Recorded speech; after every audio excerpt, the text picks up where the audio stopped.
రక్షణ పొందిన తర్వాత, యేసు ప్రభుని సొంత రక్షగా అంగీకరించిన తర్వాత ఎవ్వరు కూడా ఒక్కసారి కూడా మీరు ఫీల్ అవ్వకూడదు, ఏంటి నేను దేవుడి నుంచి వినలేకపోతున్నానే, దేవుడు అందరితో మాట్లాడు, కొందరితోనే మాట్లాడతారు, నాతో మాట్లాడేమో, నేను ప్రార్థన చేయించుకుంటే వాళ్ళు వరాన్ని బట్టి మాట్లాడతారు అని.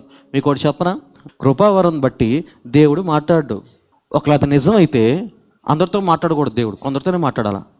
కృపావరం, ప్రవచనవరం, లేకపోతే దర్శనం ఏదో అంటారు, అవన్నీ కూడా దేవుడు ఒక మనిషికి ఎందుకు ఇస్తాడంటే సంఘ క్షేమాభివృద్ధి కోసం.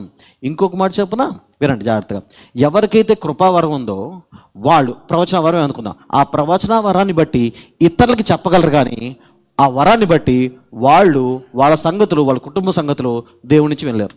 ఇప్పుడు నేను నా సొంత విషయాలు, నా భవిష్యత్తు విషయాలు, లేకపోతే నా కుటుంబ విషయాలు వినాలంటే ఆ వరం సెట్ అవ్వదు. నాకు ఏం కావాలి, నాకు నేనేం చేయాలంటే దేవుడితో సహవాసం చేయాలా, సహవాసం చేయాలా. నేను ఒకప్పుడు ఏమనుకునేవాడిని, వరం ఉన్నోళ్ళతో మాట్లాడతాడు దేవుడు, వరం ఉంటే చాలు అనుకునేవాడిని. నాకు అప్పుడు అర్థమైంది, వరం ఉంటే కొన్ని తిప్పలు ఉన్నాయి. ఆ వరం ఇతరులకే పనిచేస్తుంది, నాకు పనిచేయదు అది వరం. ఎంతమందికి కావాలి ఇప్పుడు వరం?